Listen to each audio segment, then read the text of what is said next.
ఇంట్లో దైవశక్తి ఉంది అని తెలిపే సంకేతాలు ఏమిటి? ఇంట్లో దైవశక్తి ఉందని కొన్ని ప్రత్యేకమైన సంకేతాల ద్వారా తెలుసుకోవచ్చని పండితులు చెబుతున్నారు. మరి ఆ సంకేతాలేమిటో ఈ వీడియోలో వివరంగా తెలుసుకుందాం. వీడియో చూసే ముందు ప్రతి ఒక్కరూ జై శ్రీరామ్ అని కామెంట్ చేయండి. ప్రతినిత్యం ఇంట్లో దీపారాధన చేయడం వలన మనసు అనేది ప్రశాంతంగా ఉంటుంది. ఆ దీపం నుండి వచ్చే కాంతి వలన ఇంటిలో ఒక రకమైన పాజిటివ్ ఎనర్జీ అనేది వస్తుంది. ఇంట్లో దీపారాధన అనేది ఆవు నెయ్యితో లేదా నువ్వుల నూనెతో లేదా కొబ్బరి నూనెతో చేస్తూ ఉంటారు. అలా వెలిగించిన దీపం నుండి వెలువడే పొగ ఇంట్లో ఉన్న గాలిలో కలిసి ఒక రకమైన పాజిటివిటీని ఇస్తుంది. ఈ గాలిని పీల్చడం వల్ల మనకు కూడా ఆరోగ్యాన్ని ఇస్తుంది. కానీ ఇప్పుడు దీపం అనేది పూజా మందిరానికి మాత్రమే పరిమితమైంది. ఒక్క పూజ గదిలో మాత్రమే దీపం వెలిగించడం కాకుండా ఇంట్లో అన్నపూర్ణేశ్వరి కొలువు ఉండే వంటగదిలో కూడా చిన్న దీపం నిత్యం వెలుగుతూ ఉండాలి. అంతేకాకుండా ఈశాన్య దిక్కును ఈశ్వరుడు యొక్క స్థానం అని అంటారు. ఇంట్లో ఈశాన్య దిక్కు అనేది ఎప్పుడూ కూడా పరిశుభ్రంగా ఉండాలి. అదేవిధంగా ఇంటి ఈశాన్య దిక్కులో కూడా ఒక చిన్న దీపం పెట్టుకోవాలి. ఇలా చేయడం వలన ఇంట్లో ఎప్పటికప్పుడు పాజిటివ్ ఎనర్జీ అనేది పెరుగుతూ ఉంటుంది. కొంతమంది ఇంట్లో నెగిటివ్ ఎనర్జీ అనేది ఎక్కువగా ఉంటుంది. అలాంటప్పుడు దీపాన్ని వెలిగించేటప్పుడు ప్రమిదలో నువ్వుల నూనె లేదా ఆవు నెయ్యి వేసి దానిలో కొన్ని రకాలైన సుగంధ ద్రవ్యాలను వేయడం వలన ఆ దీపం నుండి వచ్చే పొగ ద్వారా వెదజల్లే సువాసన ఏదైతే ఉంటుందో దాని వలన ఇంటిలో ఉన్న నెగిటివ్ ఎనర్జీ అనేది బయటకు పోయి పాజిటివ్ ఎనర్జీ అనేది ఇంట్లో ప్రతినిత్యం ఉంటుంది. ఇక్కడ సుగంధ ద్రవ్యాలు అనగా లవంగాలు, మిరియాలు. ఎందుకంటే లవంగాలకు మరియు మిరియాలకు నెగిటివ్ ఎనర్జీని తరిమికొట్టే కొన్ని శక్తులు ఉన్నాయని కొన్ని శాస్త్రాలు చెబుతున్నాయి.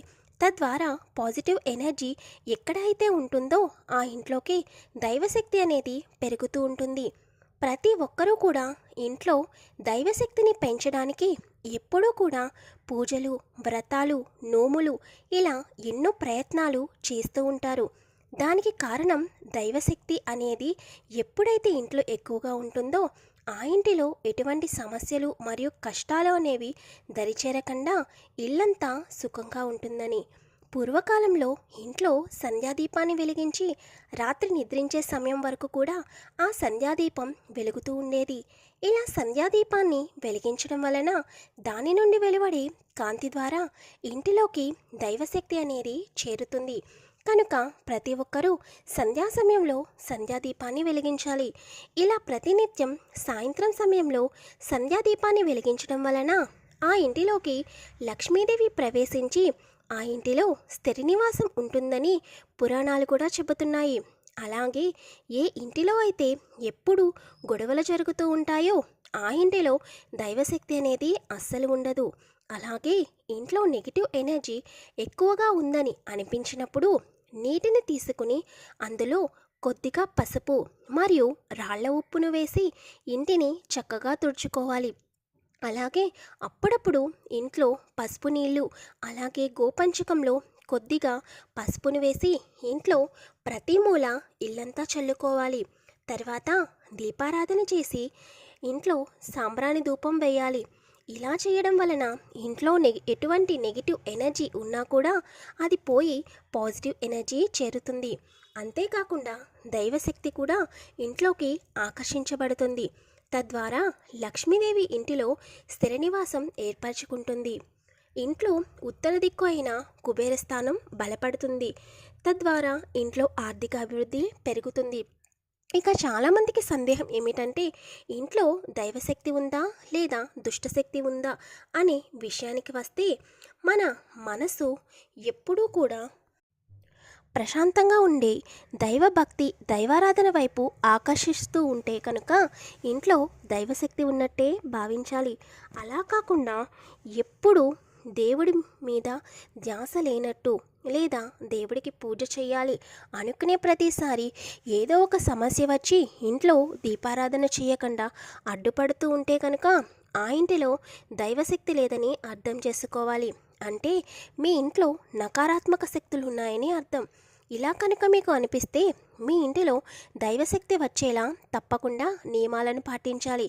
మరి ఎటువంటి నియమాలను పాటిస్తే ఇంట్లో ఉన్న నకారాత్మక శక్తులు బయటికి పోయి దైవశక్తి ఇంట్లోకి ప్రవేశిస్తుందో తెలుసుకుందాం.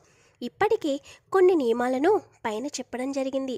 అదేవిధంగా ఇంట్లో ప్రతినిత్యం తప్పకుండా దీపారాధన చేయాలి. ఇంట్లో వీలైనంత వరకు ఎక్కువగా సాంబ్రాణి ధూపం వేస్తూ ఉండాలి.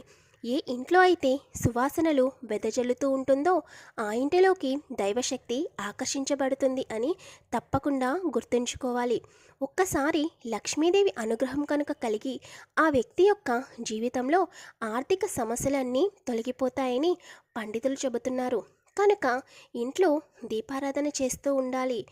ఇంటి బీరువాలో సువాసనను వెదజల్లే కొన్ని రకాలైన సుగంధ ద్రవ్యాలను ఉంచడం వలన లక్ష్మీదేవి ఆ ఇంటిలో స్థిర నివాసం ఏర్పరచుకుంటుంది. ఇంటి ఈశాన్య దిక్కు మరియు ఉత్తర దిక్కు అనేది ఎప్పుడు కూడా శుభ్రంగా ఉండాలి. ప్రతి మంగళవారం మరియు శుక్రవారం రోజున ఇంటి గడపకు చక్కగా పసుపు రాసి కుంకుమ బొట్టు పెట్టడం వలన లక్ష్మీదేవి ఆకర్షించబడుతుంది. ఇంటి ముఖ ద్వారం వద్ద నీటి కుండను ఉంచడం వలన కూడా లక్ష్మి ఆకర్షితురాలవుతుంది. తప్పకుండా సాయంత్రం సమయంలో ఇంటి గుమ్మం దగ్గర సంధ్యాదీపాన్ని వెలిగించడం వలన ఇంటిలోకి దైవశక్తి ప్రవేశిస్తుంది. జ్యోతిష శాస్త్రం ప్రకారం మనకు మంచి రోజులు వచ్చే ముందు కొన్ని కలలు వస్తాయని, కలలో దేవుడు కనిపించడం, నిధి కనిపించడం, చెట్లు మొక్కలు పచ్చదనం కనిపించడం జరుగుతుంది. కలలో ఇవి కనిపిస్తే త్వరలోనే జీవితంలో మంచి రోజులు వస్తాయి. ఇంట్లో నల్ల చీమల గుంపు చూసినప్పుడు మరియు ఉదయం లేచిన వెంటనే శంఖం ధ్వని విన్నప్పుడు మంచి రోజులు రాబోతున్నాయని అర్థం చేసుకోవాలి. అలాగే పావురం తప్ప మరేదైనా పక్షి ఇంట్లో గూడు కట్టుకుని గుడ్లు పెడితే అది కూడా చాలా శుభప్రదంగా పరిగణించాలి. పావురం కనుక ఇంట్లో గూడు కడితే అది చెడుకు సంకేతం. బయటకు వెళ్ళినప్పుడు బ్రాహ్మణులు ఆవు ఎదురు వస్తే అది శుభప్రదంగా పరిగణించబడుతుంది. త్వరలో మీ ఇంట్లోకి లక్ష్మీదేవి ప్రవేశిస్తుందని అర్థం. మీరు ఏ రోజైనా అకస్మాత్తుగా గుడ్లగూబను చూసినట్లయితే అది శుభప్రదంగా పరిగణించబడుతుంది. ఎందుకంటే గుడ్లగూబను లక్ష్మీదేవి వాహనంగా చెబుతూ ఉంటారు. ఇంట్లో ఒకేసారి 3 బల్లులు కనిపిస్తే త్వరలో లక్ష్మీదేవి అనుగ్రహం కలుగుతుందని అర్థం. త్వరలో ఆర్థిక సమస్యలన్నీ తీరిపోతాయి. పురాణ ఆదాయాల ప్రకారం పలు రకాలుగా రావణాసురుడికి భయపడి కాకి వీడియోని లైక్ చేయండి, షేర్ చేయండి. అదేవిధంగా ఛానల్ని సబ్స్క్రైబ్ చేసుకోండి. కాకి కొన్ని